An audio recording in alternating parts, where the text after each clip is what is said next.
God, because, I mean, otherwise there would be so many people believing in him. Well, I don't read my Bible, because I don't think there's a lot of help in it, really. And I don't go to church unless I feel sad, in which case I do. God's with us everywhere. When I look at the sky, look at that sky going on to infinity. Something far beyond me or any human being. Yes. A lot of gas, I think, is up there at the moment. Apart from the gas, I think there are... It says in the Bible that he knows all the stars by name. And that speaks to me of God's great power and his great glory. And when I look at the small, intricate things of nature, it speaks to me of how God has taken care of even the smallest manifestations of creation.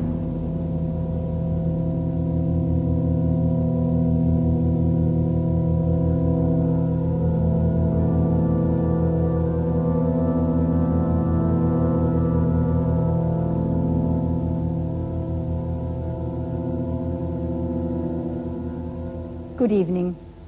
Well, are we small manifestations of God's creation, as the man on the film said, or purely products of chance, who for their own comfort have invented the idea of God? To put it another way, did God create man or man create God? It's a choice everybody's got to make. This book, The Probability of God, that's just been published, makes the incredibly important assertion that modern science is beginning to reveal the existence of a creator God. Its author, Hugh Montefiore, the Bishop of Birmingham, is with us here tonight, and next to him we have Paul Davis, who's the Professor of Theoretical Physics at the University of Newcastle, and then on my left I'm joined by Professor Sir Freddie Eyre, philosopher and logician and well known to all of us, and on my far left Professor Sir Herman Bondi, Master of Churchill College, Cambridge, a renowned scientist and President of the British Humanist Association. We have with us as well a very distinguished audience, and we shall doubtless be hearing from them later on in the programme. But is a discussion on the nature and existence of God relevant today? We've already heard some of your comments, which we recorded when we took a stroll outside St. Paul's Cathedral. To our surprise, we found most people rather interested in the idea of God. What's your God like? Someone I can talk to when I'm feeling on my own, I suppose. The way he's normally portrayed is as an individual, something in man's own image, and I don't believe that at all. I think he's got a lot of value for a lot of people, especially for lonely people and old people, probably. And for you too? He's my sort of reserve when I'm on my own. He's fit, he's got a beard and long hair. Black long hair and a black beard. I don't think he's like a person, but he's just a voice. I think it's great, and it just helps you. And then in the night, sometimes in the dark, you feel so scared. But then when you think of God, you don't feel scared anymore. He's tall with a beard, and he's just a great man. So he looks a bit like you in some ways. I do believe there is something that well, not exactly makes decisions for us, but knows more than we do. Do you believe in a God? No, only actually from the point of view that I do believe that there is a point beyond which people are unable to comprehend, and when that point is arrived at, then they encapsulate the whole thing in the concept of a God. When I look around at the suffering in this world, then I don't believe there's a God. If there was a God, it wouldn't cause the suffering that there is in this world. Then again, I think of Ethiopia with the Live Aid concert, and maybe there is. To get all people together, to get money together for children, I think, yeah, there is. Got to be. Well, was our universe created by a God or not? Hugh Montefiore's book says yes, and takes a fresh look at natural theology, which, as far as I understand it, is the argument that says that you can perceive the existence of God directly from the evidence of nature, and that, of course, includes scientific evidence. Hugh Montefiore, couldn't it be argued that you are, in fact, trespassing on other people's patch? Well, yes, you could argue anything, but I don't really see why we shouldn't reflect on what the scientists have said. I think people mix up science with the philosophy of science, that is, its meaning and interpretation. I really think anyone can have a go at that. I certainly have, and will continue to do so. I don't want to prove from the natural sciences that God exists. That I don't think can be done. But I do think we can now see that there's a high probability that this world is not a random occurrence. And that seems to me to say a very great deal. Right. Herman Bondi, what do you actually feel about that? Because do you feel in any sense it's a misuse of science? No, I wouldn't call it a misuse, and I was very much impressed by the book for its erudition and for its honesty. But I do think that the argument of this very good book leaves me stone cold. Not because I'm short of awe, not because I'm short of wonder. I feel our universe is wonderful and something to be awestruck by. What worries me is that this book will be taken by many people to prove Christianity, or at least to make it probable, or to prove or to make probable some other religion in which there is a revelation which makes people say, I know God's will. And that, to me, is a great source of evil. No, well, I must come back here and say that all that you can do from natural theology is show the hunger in men and women's hearts for God's personal self-disclosure, which I believe that he has given us. And although terrible things have been done in the name of religion, I will agree with you, I also think that the most wonderful things have been done. And I'm always interested that people like you only mention the terrible things. Not only. Right. Earlier on, Paul Davis, I described you as Hugh Montefiore's scientific champion, and presumably you've got a considerable amount of sympathy with Hugh. Would you like to explain that a bit further? Yes, perhaps I could summarize my own position before I begin. Absolutely. As being perhaps best described as an awestruck agnostic, which is to say that through my scientific investigations, I have become more and more impressed with the incredibly, stupendously intricate nature of the cosmos as we come to understand the universe in greater and greater detail. So it seems more and more remarkable that things have been arranged such that, in its broadest sense, the universe is self-aware. That is, that it permits the existence of intelligent observers such as ourselves. And it seems to me that this is not something which is inevitable, that the world could have been arranged differently, and that the fact that things have been arranged so that we can exist and observe the world, and that, moreover, our existence seems to depend very delicately upon the organization of the cosmos and the nature of the laws of physics. The fact that that is so seems to me a puzzle, and a puzzle that deserves an explanation. In other words, I would like to know why the world is the way it is. I can't accept it as a brute fact. I would like some sort of explanation. Right. Freddie Eyre, I imagine that as far as you're concerned, we've been talking a whole lot of rubbish so far. I'd like to hear your view on the subject. I don't think we've been talking rubbish. I think there's been a lot of bad logic. But that's not quite the same thing. What the last argument comes to is saying the world is arranged as it is, therefore somebody arranged it. Now, this is a very poor argument because it could apply to however the world was arranged. I mean, all that you have said, and all that I'm afraid the Bishop has said in the book, which I also admired very much. I thought it was a very honest book and a very erudite book, I'm pleased to say so. Nevertheless, all he was saying was, there are these causes, there are these effects, and had the causes been different, the effects would have been different. Nobody's going to dispute this. What is totally lacking is any justification for the assumption that the world as it is was designed, and had the world been different, it would not have been designed. And in fact, saying it's all designed by God is not an explanation of anything at all. You're just saying, here I give up, but because, and in fact, President Davis has admitted this, so science goes no further, therefore we're going to bring old Noble Daddy to make us all feel cheerful. That won't do. The reason why I'm interested in the natural sciences here is that so often you hear people saying the natural sciences have disproved God, or there's no reasonable basis for believing in God. I'm afraid Freddie Eyre's backing a loser here. I mean, it could just be a brute fact that human beings have evolved with their amazing capacities for relationship and for their experience of God is phony. It could just be true. It could be true that our intimations of morality have no ultimate sanction, that our experience of what is true and good and beautiful isn't a window into reality. But the simplest explanation of the lot, the simplest explanation in logic, is that there is a creator. Right. There are many other ways of looking for God other than science, and some might actually say better ways. And most of the world's religions believe that God takes steps to reveal himself and reveal the world to us. And I'd like very much to hear from Mahur Krishnamurti, who is a Hindu who is actually sitting in the audience here tonight. The Hinduism says very clearly, as far as the creation is concerned, it's not just God created the world and just left to itself.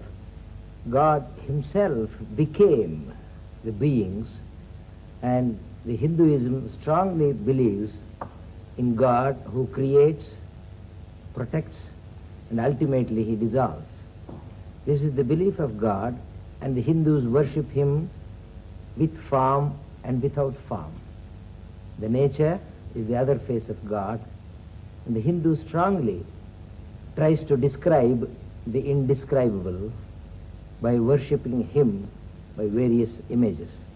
Can I go to Ahmed Deedat to talk about the role of revelation? You see, the Muslim believes that God Almighty, he reveals his messages in word form. And in that word form, this book, the Holy Quran, was revealed through the Holy Prophet Muhammad during the 23 years of his prophetic life. And it deals with these problems more directly instead of guessing. And God Almighty, he reasons with his creation by asking him questions. He said, now, how can you not believe in God? How can you not believe in him, seeing that you were non-existent and he brought you into being? And he will cause you to die, and he will bring you back to life again, and to him will be your return. So how can you not? In other words, the way you have been computerized, the way the Creator made you, you would naturally deflect towards God as the magnetic needle does towards north. Can I just ask you whether your God is the same God as Hugh Montefiore's, the bishops? It is the same God, except that in our concepts we differ. You see, the Archbishop, ultimately he will come to making Jesus Christ as God, a God incarnate. Now, the Muslim says, no, God is God and man is man.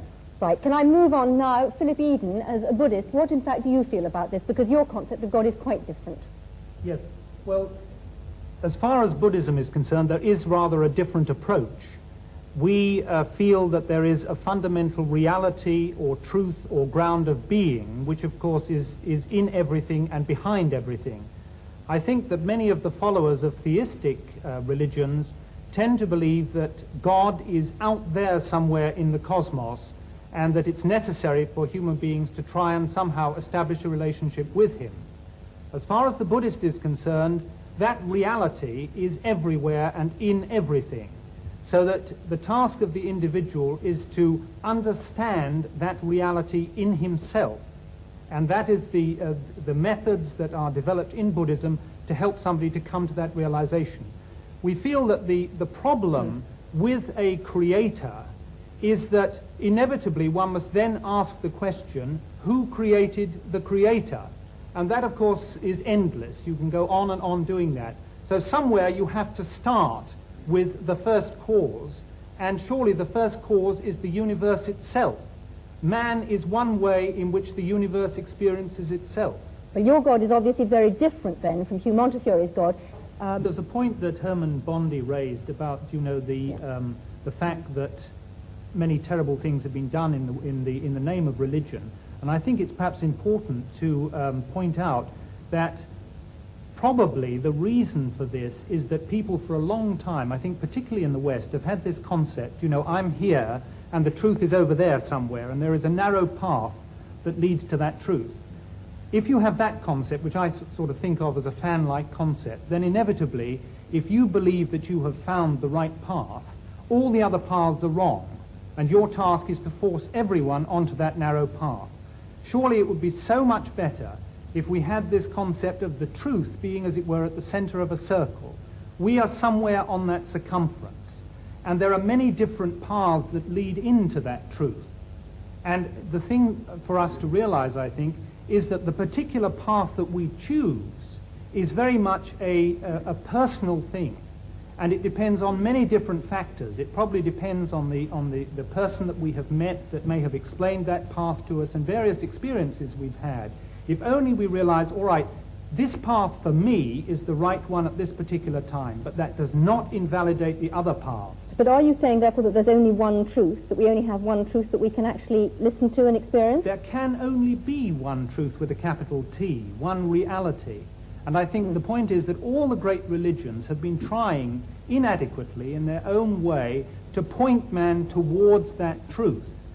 But for heaven's sake, don't let's have this idea that there is only this one wretched, narrow path and that all the others are wrong. All right, can I move the discussion on and say that we've dealt to some extent with Revelation, but other people who are believers, and Hugh Montefiore has, if you like, supporters who don't only argue from design, would say that it's much more about experience and not about either design or revelation at all. I hope he wouldn't. And the experience, not Hugh Montefiore, other people would. And the experience is God showing himself to us or us feeling him. And Eric Dell, you're an evangelist in the Church of England. Would you argue with that? I think I would a bit, yes. Because I do believe that you cannot prove God scientifically. Science can only deal with the material of this current universe. God is necessarily not of this universe. He's superior and outside of it. So consequently, you can't prove him scientifically or disprove him. But of course you want to go much further than that. If there's a God who made me, I want to know who he is. I want to know what he's like. And of course we Christians believe that he's actually done that, said it for us in the person of Christ. And we also believe that he's alive today and we can know him. So that's what we're here to say, and that anybody can actually say, go beyond just the evidence, whether it's for or against, and say, God, if you're really there, I want to know you, because I'm prepared to know the truth, whatever it costs me. Right. Hugh Montefiore. I do actually think that religious experience is a very important pointer. And in my book, I say it's the convergence of, as I see it, science showing us we're not just random products, probably not just random products, and conscience, and experience. I mean, why is it that between 30 and 60% of people, even in this secular country, lay claim to some form of religious experience? Pretty out. And one point I'm continually making is that the postulation of God explains nothing whatsoever, because it is consistent with anything that happens. And of course it's consistent with people having religious experience, I mean, or not having it, or it's consistent with people who say consciousness is implanted. I mean, equally well you can say that sadism is implanted. I mean, whatever is, but you've got to explain in some way that it would have been otherwise if there had not been a creator. And this is what is totally missing, any kind of rational argument. Right. I actually wanted to bring up just something of the evidence that is within human experience of just the sheer business of significance. When I say to my wife, I love you, I mean something. I do not mean I, an accidental conglomeration of molecules from some antediluvian swamp, happen to feel a totally accidental attraction towards you, another totally accidental conglomeration, etc. I mean I love you. And if you say to me, but you're just an accident happening to another accident, something inside me says, that's not right. Now, that's not good scientific evidence, but it's human evidence. And I don't honestly think you can ignore it. It's part of humanity. And in the end, what it means is, I mean something because there is a meaning, and there's a meaner. I must protest against the previous speaker's grotesque misuse of the word accident. I have a wife too, and I love her very much. When I say that I love her, I don't accident. I don't believe that she came into the world uncaused any more than that I did, or my love doesn't have a cause, psychological cause. This levity in using these words shocks me. But Freddie, you do think that both you and your wife are the product of an ultimately meaningless process, don't you? If you mean that I don't think that our existence was planned by some supernatural being, yes. No, but meaningless. I do not accept the word meaningless. I do not think that my love for her is meaningless. I think my love for her has a very great deal of meaning. It's very intense. Has meaning for you, and but for no her. Ultimate meaning. I don't know what ultimate meaning means here. I'm going to move on because, in fact, we've gone slightly off part of our subject and we haven't looked at other ways of experiencing God. Many people say that there is a different way, a much quieter way of experiencing God. Can we ask Sister Martina Hayden? I mean, I've listened with great interest to the arguments, and I couldn't help looking back over my own life. I mean, I found myself a Catholic, born in Catholic Ireland. I thought there was nothing else in the world. And my journey has been about finding out all the different aspects of the truth. And I went through all the phases of trying to prove the existence of God, from arguments and learning about the first cause, uncaused, and it left me as cold as ice. It just didn't do anything for me as a person. And I think in these last years it has been much more about looking for God within the design of my life, actually seeing design in my life, how somehow I am being led. I mean, even the fact that I join an order which is dedicated to searching for truth is not, to me, an accident. And I hear all the different truths, and I'm really excited about what's happening in science, because I can see that that really is, there's a convergence of truth, and there's so much more humility. I'm not saying I'm humble, as they say, if you say you are, you aren't. But I'm saying that scientists, theologians, people in general are much more humble than they were, say, 20 years ago. I mean, I was locked in combat with Freddie Eyre 20 years ago or so about conscience. I wouldn't argue that way now. I don't want to. Well, I can't match his mind, and I don't think the mind can actually say it all.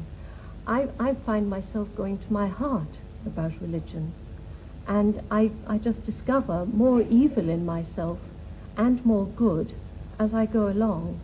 And the revelation of Christ in Christianity helps me there immensely, because I find that Christ didn't talk theological argument or logical argument.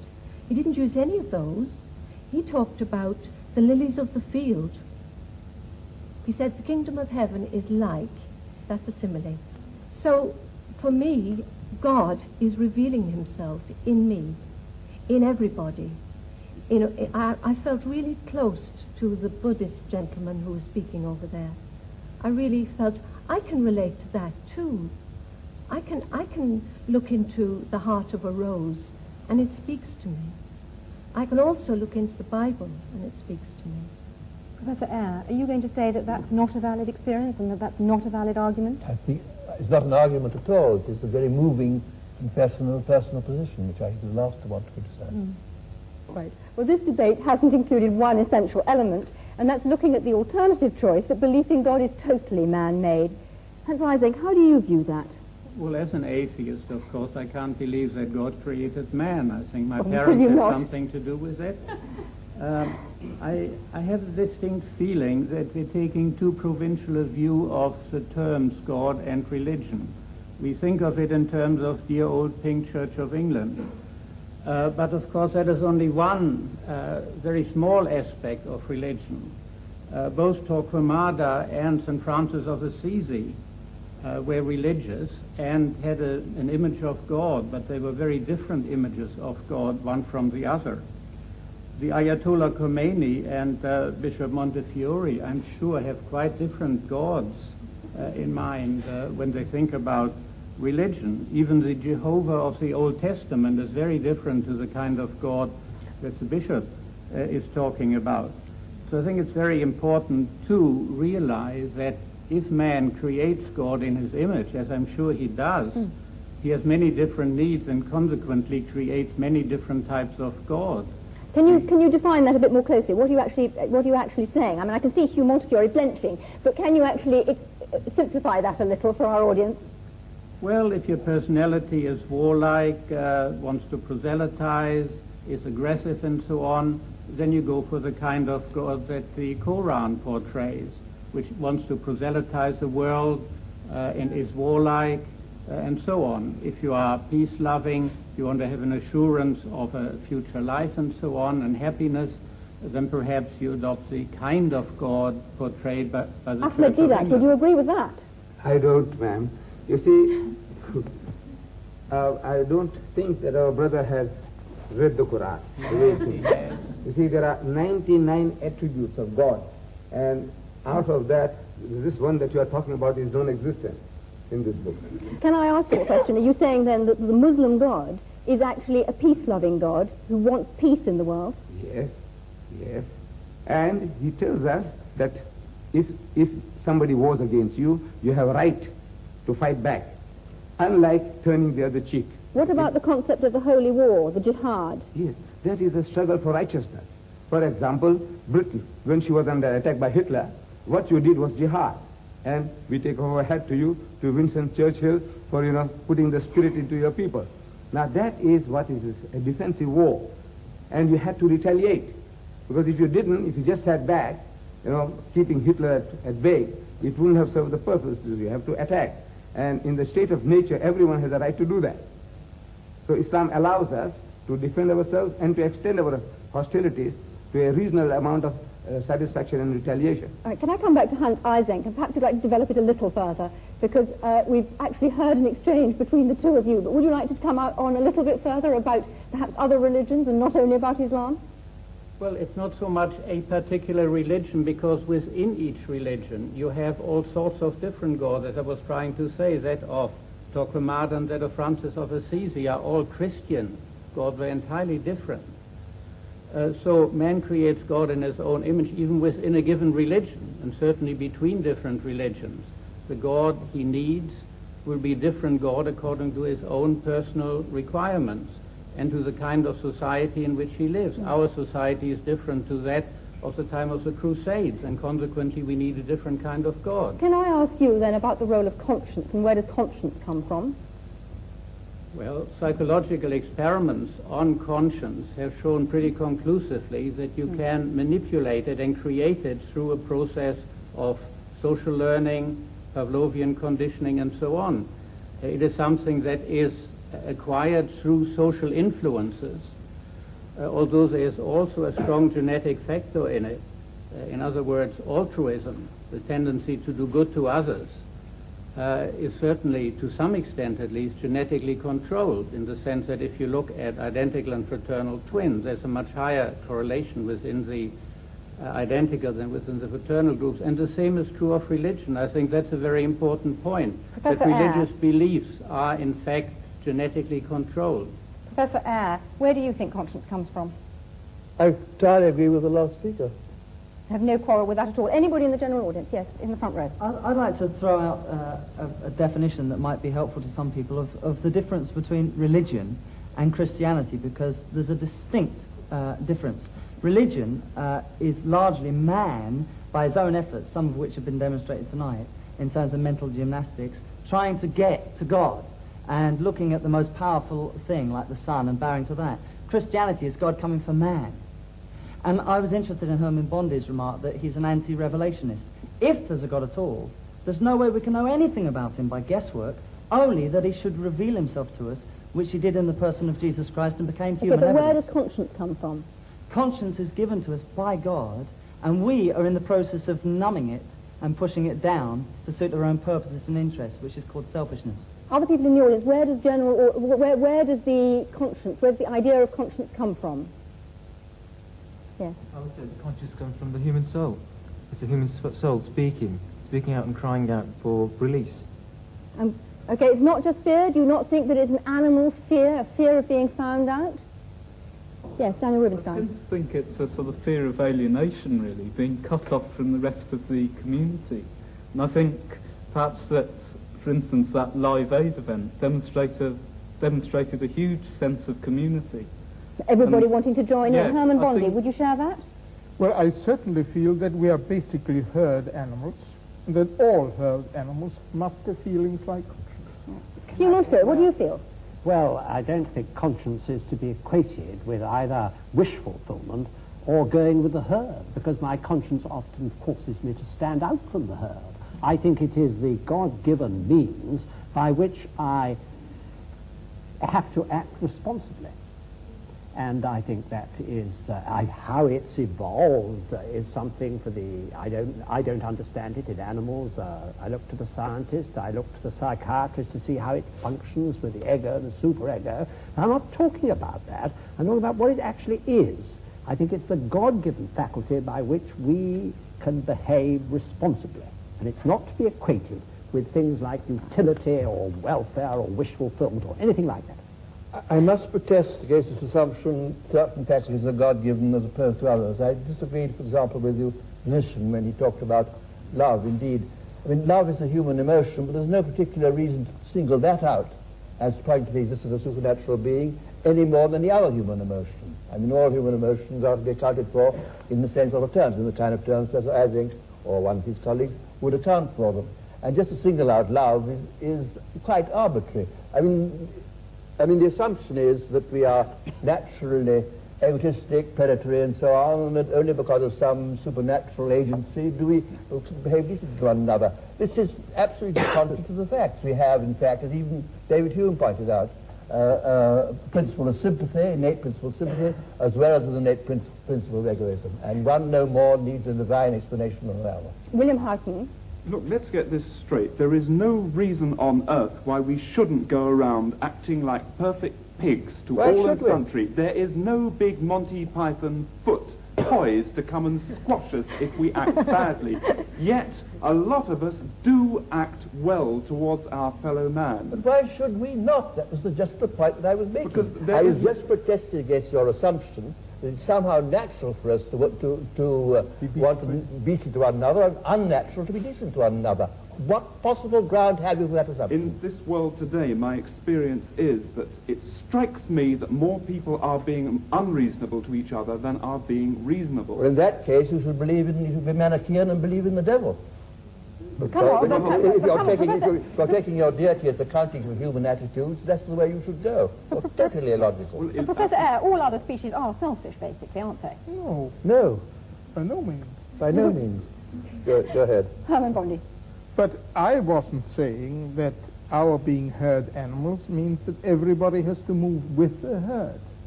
What I do mean to say that we are not solitary beings.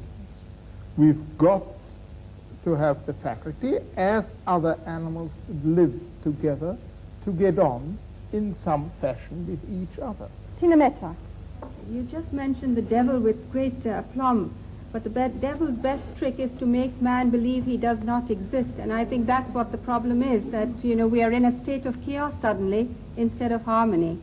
And it is the state of harmony that we are trying to create in this world, and not distort the minds of children by showing them violence and explaining that that violence is necessary to bring about harmony. Mahua Krishnamurti. I agree. Hinduism clearly says, what is God? Answer to our dear friend's question. God is truth, God is love, and God is good. Whatever name you call, it is God. Why allergy to the name God? Love, beauty is God. So you don't actually feel that he's supernatural, so that God is supernatural. Hugh Montefiore, what do you feel about that? Well, I do think that God discloses himself in the smallest particle of matter, and in our human relationships, and in love is to me a window into God. But I do think that he has supernaturally disclosed himself to us. That's why I'm a Christian, because I believe that he has been incarnate, as you said. That's what Christians believed. I believe God was incarnate and suffered the worst that people could do to him. And this is, to me, the only way I can see my way through the problem of evil. Can I just remind people, and perhaps Hugh Montefiore in particular, of Einstein's concept of God, which was, yes, God who made the universe in wonderful ways, but had not the slightest interest in us human beings, and was a totally impersonal thing that couldn't possibly care for our prayers. I want to talk to a psychologist next, Leslie Francis. I would like to go back to the question you keep asking. Did God create man, or did man create God? And I see that as a deceptively simple kind of language used. They're two completely different order questions. It is for the theologian in me to come to the question, did God create man? But the psychologist in me would want to answer your question in a different way. Did man create the image of God? He cannot go beyond looking at image. And I suspect what we've heard in the discussion tonight is a whole lot about the variability in the image that is used, but we haven't been able to get on to the ontology beyond that image.